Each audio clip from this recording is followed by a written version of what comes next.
Welcome back to Horrors Worldwide. Today I'm going to explain an American science fiction horror film called The Invisible Man, released in 1933. Spoilers ahead! Watch out and stay safe. The film opens with a stranger, Dr. Jack Griffin, walking into a pub covered from head to toe, head bandaged and wearing a false nose. Seeing him all sound in the pub ceases, and Jack approaches the proprietor, Herbert Hall, and requests a room and a fire. Herbert calls his wife, Jenny Hall, and inquires about the room availability.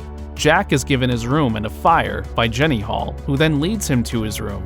Jenny tries her best to make Jack comfortable, but he brusquely brushes her off when she asks to take his coat. Jack asks about his luggage, but Jenny explains she will arrange it in the morning.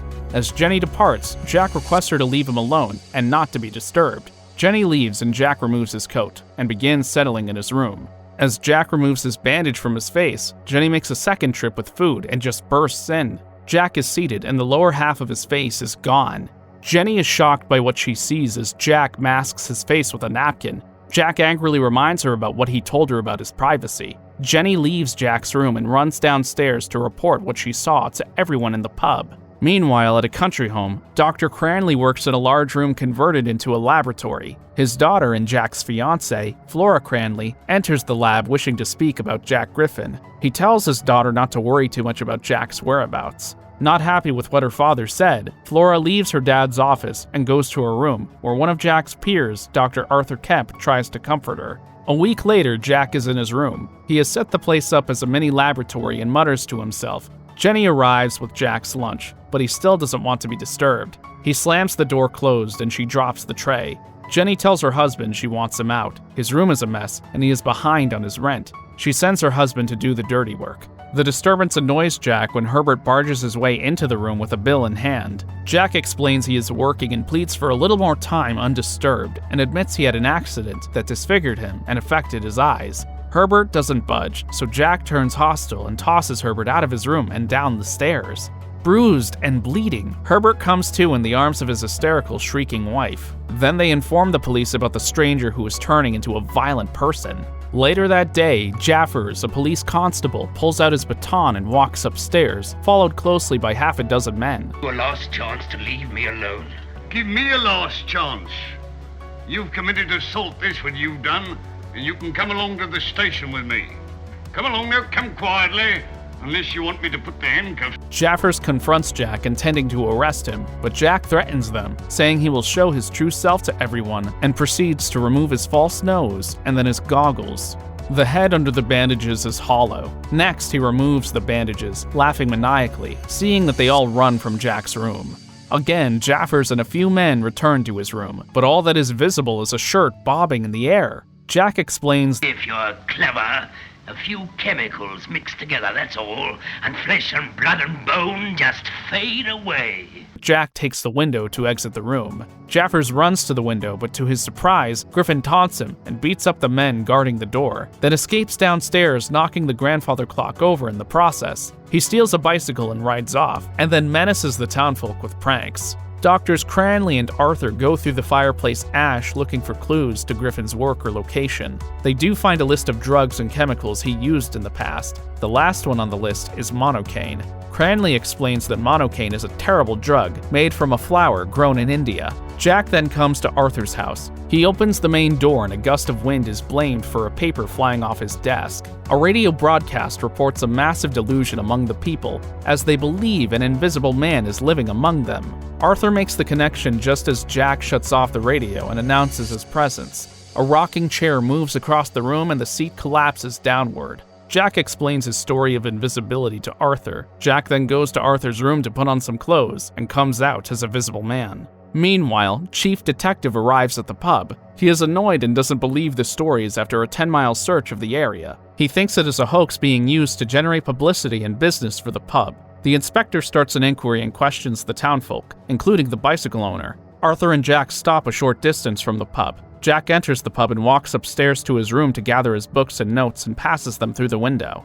As the detective goes to sign some papers, the inkwell moves around on the table by itself. The ink is thrown on the detective's face. Mugs and pictures fly off the walls and counters at the assembled police and witnesses. People gather to run from the pub as the action starts. Jack chokes the chief detective, hits him with a stool, and kills him before he runs back to the waiting car. Jack then reveals to Arthur he must always hide somewhere after a meal because the food will be visible inside him until it is digested, and he can only work on fine, clear days or else the fog, rain, and smoke falling on his body will make him visible to the people. He then goes to bed after taking off his head bandages and dark glasses. The chief of police gives orders to his men to search the countryside for 20 miles in all directions. A contingent of 1,000 men and thousands of more volunteers will comb the countryside. At 10:30 p.m., a radio broadcast explains that the story is not a hoax, and volunteers are needed with a reward of £1,000 for the information about the Invisible Man. Arthur calls Dr. Cranley to tell him Jack is mad and is the Invisible Man. I know that it's Griffin. I shall come in the morning. You must come now. I can't bear it. If I come now, he'll be suspicious and escape.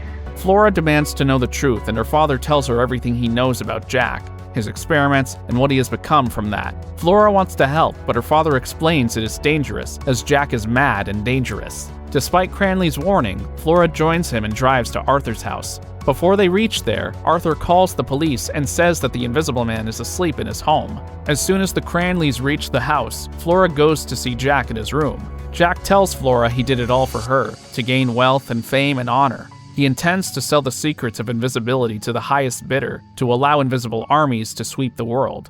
While this happens, the police surround Arthur's house.